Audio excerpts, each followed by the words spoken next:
Kim shared the story of the microphone right next to him on the Tiger Man album. The first time I had an opportunity to play with them was a series of shows. In the first couple days, of course, I didn't want to get into any harmonica geek talk. I just wanted to be a player. And then the third day, I let in and said, all right, Tiger Man. When that released, the first time I heard that, I was just boggled on how you achieved that sound, like you were playing through like a PVC pipe or something. You had the harp down at the microphone at the bottom or something. How did you get that both distorted but what felt like a real present, clear sound at the same time? Yeah. And he said the same thing. I was playing through the bullet, and then the vocal mic happened to be on. It wasn't purposeful at that point. Happened to be on. Yeah. It was capturing the sound at the right end of the harmonica, and we liked it. So we found a combination. He says he'd been recording that way ever since. Yeah. I remember I really noticed that sound when I heard that record too. Yeah. It's unlike obviously on older records, Little Walter record and stuff like that, that would happen too, but the fidelity is not as clear as it is on Tiger Man, something like that. So you can't, you don't notice it as much. But I've noticed it on guitar players' records too. There's B.B. King and Otis Rush records where you can hear them plucking the strings acoustically through the vocal mic, along with the amp sound. And I just love that sound. There's actually guys who do that for guitar. Rick Holmstrom was the first newer guy I knew who went out of his way to mic the guitar acoustically, as well as the amp. So I mean, in many ways, recording, harmonica plays, you play through guitar amps. It's it's the same principles, but there's also the there's more stuff that can be a problem with harmonica, like feedback and stuff like that. And is feedback still an issue when you're in the studio, though? Because we're not talking about competing volume with other people. Right? No, you're not. But it can be an issue if you're in a room with your amp. But several times, for instance, when I recorded with Charlie Musselwhite, for instance, he would have his amp in a different room, and you can attain new levels of pushing your amp that in real life would have just amounted in a horrendous noise cascade.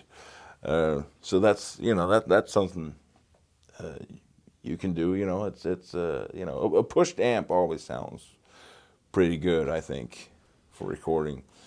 And I have a 59 Bassman, but I very rarely use it because it's very, loud amps will often, when you listen to them in the room, when you're playing them, they'll really misrepresent what they sound like recorded, because they have an overwhelming amount of volume, and you play it and you hear it, and your ears and brain naturally kind of compress it, and they just translate volume into awesome sound.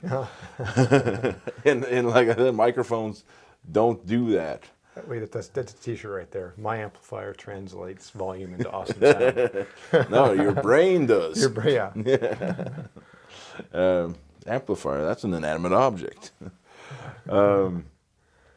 So that's but having said that, I know Mark Hummel had a Fender Bassman that recorded really well for harp. Mine, I still haven't, you'd have to play it so incredibly loud that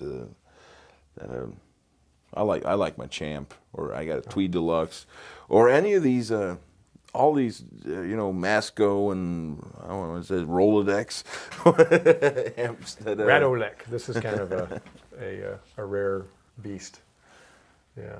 Well, there's there's guys like Skip Simmons, who's making these special harp amps, and Val King made that thing for Gary Smith, and Mark Overman, as he's kind of a tone guru. Mark Overman, Yep. Skip Simmons. So, you know, I like these harmonica centric amps, you know, like that. I get just because they get the crunch you want, you know, and all of those that I've tried have recorded really well. Oh, good. Something I've noticed that what sounds like in this room too distorted, I've generally been a lot happier in recording. Whenever I pulled it back and say, okay, that's about right. I don't want to be too distorted. The sound didn't sound as good as I brought it to Yeah. like its verge of nastiness. Right. Is that what you've seen? Yeah, I've seen that at you know, a lot of times what you think is it can go both ways. What you think is too distorted might just be just right for the recording, because oftentimes if it's too distorted, it is also possibly a little bit too loud for you, you know, sounding for you in the room. But Okay.